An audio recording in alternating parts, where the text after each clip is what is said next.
بسم اللہ الرحمن الرحیم۔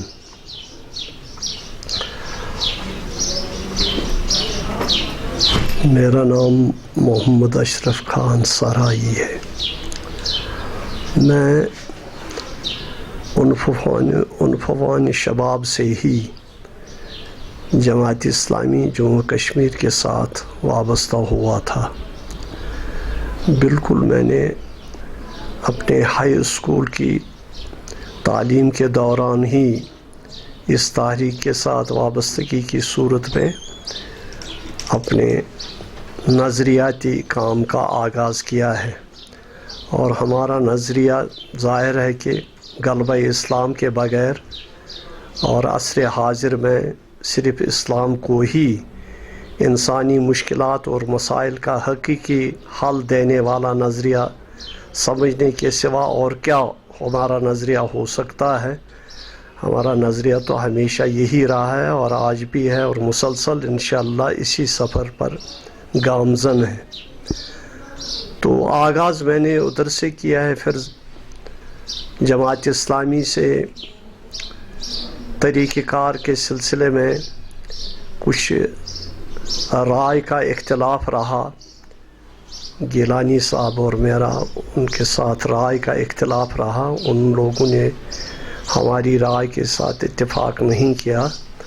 تو بہرحال پھر فیصلہ یہی ہوا، باہمی مشورے سے ہی فیصلہ ہوا کہ ہم دونوں حضرات اپنے کچھ اور ساتھیوں کے سمیت ایک الگ تنظیم کا وجود عمل میں لائیں۔ تو اسی فیصلے کی روح سے ہم نے 2004 میں تحریک حریت جموں کشمیر کے نام سے ایک تنظیم وجود میں لائی ہے، اور آج کل میں اسی تنظیم کا جنرل سیکریٹری ہوں۔ 2004 سے مسلسل میں اس کا جنرل سیکریٹری چلا آ رہا ہوں۔ تو یہ میرا مختصر سا تعارف ہے، تو اور اس کے آگے میرے خیال میں کچھ زیادہ کہنے کی ضرورت نہیں کہ کیا ہم نے کتنے تارے آسمان سے توڑ لائے ہیں آج تک۔ میرے خیال میں نہ وہ کہنے کی بات ہی ہو سکتی ہے، اور نہ ہم نے ایسا کبھی دعویٰ کیا ہے، نہ ہم کوئی دعویٰ ایسا رکھتے ہیں کہ آسمان سے تارے توڑ لانے والے لوگ ہیں ہم۔ علامہ خمینی صاحب کو جب وہ برسر جدوجہد تھے اور جب وہ جلا وطنی کی زندگی بسر کرتے تھے فرانس میں، تب سے میں ان کے بارے میں پڑھتا رہا ہوں، اور اللہ کا فضل ہے میں اس عصر حاضر کے انقلابی عالم و فاضل شخصیت سے متاثر رہا تھا، اس لحاظ سے کہ ان کی زندگی اور ان کی جو زبان اور ان کا جو قال تھا، اس کے ساتھ ان کا حال بھی ساتھ تھا۔ مطلب وہ میری نظر میں وہ اسلاف کی ہو تصویر تھی، جو ہمارے اسلاف گزرے ہیں ان کی ہو تصویر تھی۔ ان کی زندگی میں جہاں اسلامی اصولوں پر کاربند رہنے کا جذبہ کار فرما تھا، وہاں سب سے بڑی بات یہ تھی کہ وہ اس پر مسلسل ثابت قدم رہے۔ ان کے قدموں میں کبھی کوئی لغزش خدا نخواستہ پیدا نہ ہوئی، اور نہ کوئی اضمحلال پیدا ہوا۔ انہوں نے جلا وطنی کی زندگی بسر کی، انہوں نے مشکلات کا سامنا کیا، انہوں نے اس عصر حاضر میں امریکہ کی ریشہ دوانیوں اور ان کے چیلے چانٹے جو تھے ایران میں، ان کا جو ظاہر شاہ کا وہ دور تھا، تو ان کے تمام مظالم کا مقابلہ کرتے ہوئے انہوں نے ایک ایسی جدوجہد کی جس کے بارے میں ہم یہی کہہ سکتے ہیں کہ اصل میں اسی استقلال کی ضرورت ہے، اسی پامردی سے کھڑا رہنے کی ضرورت ہے، اور ہم خود چونکہ غلام ہندوستان کے بھارتی سامراج کے غلام ہیں، اور ہمیں بھی اسی انداز سے پامردی کے ساتھ کھڑا رہنے کی ضرورت ہے۔ لیکن سب سے بڑی بات یہ ہے کہ ان کی زندگی سے ہمیں یہ رہنمائی حاصل کرنے کی ضرورت ہے کہ انہوں نے اپنے نظریے کے ساتھ اپنی عملی زندگی کی جو تصویر پیش کی ہے، کاش وہ تصویر ہم بھی پیش کر سکیں۔ یعنی انہوں نے उसूलों पर कोई सौदाबाजी नहीं की, कोई मसालहत नहीं की, कोई ऐसा कंप्रोमाइज़ एटीट्यूड उन्होंने अख्तियार नहीं किया। और साथ ही ये कि उनकी ज़िंदगी बड़ी सादा थी, उन्होंने रख रखाव का एहतमाम नहीं किया। हटो बचो की उनके, यह अलग बात है कि उनकी कौम उनके लिए बिछी रहती थी, उनके आगे उनकी शख्सियत के, जब वो बिलावतनी की ज़िंदगी गुजारने के बाद ईरान वापस तशरीफ़ लाए, वो मंज़र भी हमने देखा है। वो मंज़र जिस वक़्त वो आए और लोग किस तरह बिछे जा रहे थे उनकी आमद के मौके पर, लेकिन इसके बावजूद उनकी ज़िंदगी में जो सादगी थी। मैंने एक अंग्रेज़ी मैगज़ीन में एक इंटरव्यू उनके बारे में पढ़ा है। वो यूरोप से ही कोई इंटरव्यूअर, कोई अखबार का नुमाइंदा आया था, किसी अखबार का नाम तो मुझे इस वक्त याद नहीं आ रहा है, काफ़ी अरसा पहले मैंने पढ़ा, शायद 80 की दहाई में ही ये इंटरव्यू मेरी नज़रों में गुज़रा। तो उन्होंने कहा, मेरा ख़्याल था कि इमाम खुमैनी साहब अब इतने बड़े मुल्क के इनकलाबी रहनुमा हैं और इतना बड़ा इनकलाब 20वीं सदी का इतना बड़ा इनकलाब उन्होंने रूनुमा, उनकी जुद्दजाहत से रूनुमा हुआ है, तो ये किसी बड़े आलीशान महल में रहते होंगे, इनके यहाँ रख रखाव का बड़ा एहतमाम होगा, और न मालूम ये वहाँ ये किस कदर ये सामान्य आराइश ज़ैबाइश वहाँ मौजूद होगा। लेकिन जब मैंने इजाज़त चाहिए और मैं अंदर दाखिल हुआ तो मैंने उनको एक कालीन पर वो बैठे थे, लेकिन वो कालीन भी कोई इतनी ज़्यादा नई नहीं थी, वो फटी पुरानी कालीन थी, उसी पर बैठे थे और इस अंदाज से बैठे थे कि न उनके साथ उधर कोई खड़ा उनके साथ हटो बचो वाला था न कुछ। जब मुझे इजाज़त मिल गई तो मुझे फ़ौरन इजाज़त मिलने के बाद मैं फ़ौरन उनके कमरे में दाखिल हो गया और मैंने इंटरव्यू लिया। तो इससे मैं ये तासुर लेने में हक़ बजानिब हूँ कि ऐसे लोग जब किसी इनकलाब के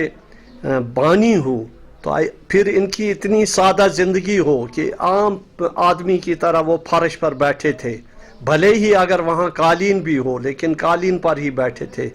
कोई सोफ़ा सेट कोई एहतमाम नहीं था, दाएं बाएं वहाँ ये वो जो सिक्योरिटी गार्ड वगैरह वो नहीं थे, कोई एहतमाम नहीं था। तो इस अंदाज से वो बैठे थे। तो मैंने कहा कि हकीकी इनकलाब, और उसी वाक़ा ये है कि उस इंटरव्यू को पढ़ने के बाद मैं बहुत ज़्यादा मुतासिर उनकी इसी ज़िंदगी से हुआ हूँ कि असल में जो हकीकी रहनुमा होते हैं उनकी ज़िंदगी की तस्वीर, हकीकी तस्वीर यही होती है। वो सादा खुराक होते हैं, सादा लिबास होते हैं, वो सादा ज़िंदगी बसर करते हैं, लेकिन उनके अज़ाइम बहुत बुलंद होते हैं, उनके इरादे बहुत अजीम होते हैं और इससे कोई फ़र्क नहीं पड़ता है कि ये अगर वो किसी बड़े महल में, किसी वाइट हाउस में, किसी रेड हाउस में नहीं रहते हैं तो उससे कोई। और इनकलाब इसी तरह, हकीकी इनकलाब इसी ज़िंदगी से रूनुमा होता है। तो इस तरह उनकी ज़िंदगी के बारे में उनका जो इनकलाब उन्होंने लाया था वो हकीकत में हकीकी इस्लामी इनकलाब ही था। उनकी ज़िंदगी की बात करता हूँ जब वो थे, इस्लामी इनकलाब ही की वजह से उन्होंने हमेशा इत्तेहाद मिल्लत पर ज़ोर दिया। वो इत्तेहाद के बहुत कायल थे। मैंने पढ़ा है उनके बारे में, उनकी वो इस्लामी हुकूमत वाली किताब भी मेरी नज़रों से गुज़री है। दूसरे लिटरेचर का हिस्सा भी बहुत कुछ उनकी मेरी नज़रों में गुज़रा है। तो मैं यही कहूँगा कि उनके पेश नज़र तो हकीकी इस्लामी इनकलाब ही था और उसी वजह से वो इत्तेहाद की बात करते थे और वो ये समझते थे, वो जानते थे कि आज के इस मुल्हिदाना दौर में, आज के इस गैर खुदा पारस्ताना दौर में ये जो कुफ्र है वो मुनज़्ज़म है। हमारे इस्लामी अक़दार, हमारी इस्लामी अक़दार के ख़िलाफ़ वो सब मुनज़्ज़म हैं, मुत्तहिद हैं।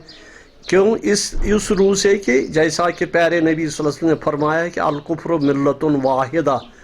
वो कुफर को मिल्लत वाहिदा की हैसियत से जान गए थे कि ये मिल्लत वाहिदा है, हमारे खिलाफ मुसलमानों का नाम निशान ख़त्म करने के मामले पर ये एकजुट है, एक साथ है। और साथ ही इनकी नज़र में इस्लाम को ख़त्म करने के लिए हमें यकसान कोशिशें और इकट्ठे कोशिशें बरोए कार लाने की ज़रूरत है। उससे कहीं ज़्यादा मुसलमानों को ज़रूरत है इस बात की कि वो इन तमाम फितनों का मुकाबला उस वक्त तक नहीं कर सकते जब तक तो वो हकीकी इस्लामी किरदार अपने अंदर पैदा करें, और हकीकी इस्लामी किरदार को पैदा करने के साथ साथ जब तक न वो मसलकी इख्तिलाफात से बालातर होकर जब तक न वो इस मुनज़्ज़म कुफर के ख़िलाफ़ मुनज़्ज़म जदोजहद करें और मुनज़्ज़म इनकलाब की यानी बुनियादें उस्तवार और मजबूत करें, तब तक वो कामयाबी की ज़िंदगी बसर नहीं कर सकते। ये मैं समझ सका हूँ उनके बारे में। तो इत्तेहाद के बारे में वो बड़े वसीउल क़ल्ब थे। तो जैसा कि कायद आज़म मोहम्मद अली जिन्ना रहमतुल्लाह अलैह ने भी फरमाया था, कुछ कम बेश उसी का अंदाज़ उन्होंने फरमाया था अपने बारे में। एक बार जब उनसे कहा गया पाकिस्तान बनाते वक्त, पाकिस्तान की जद्दोजहद जब जारी थी, तो उन्होंने कहा था, I don't know what is Shia and what is Sunni, I am a Muslim. तो बहरहाल हज़रत इमाम खोमैनी रहमतुल्लाह अलैह इसी अंदाज़ फ़िक्र से मुसलमानों को इत्तेहाद की दावत देते थे, और इत्तेहाद के हवाले से उन्होंने अपनी ज़िंदगी में भरपूर कोशिश तो की। उनसे आलमी सतह की तहरीक इस्लामी जितनी भी हैं आलमी सतह की, उनका वफ़द उनसे मुलाक़ी हुआ,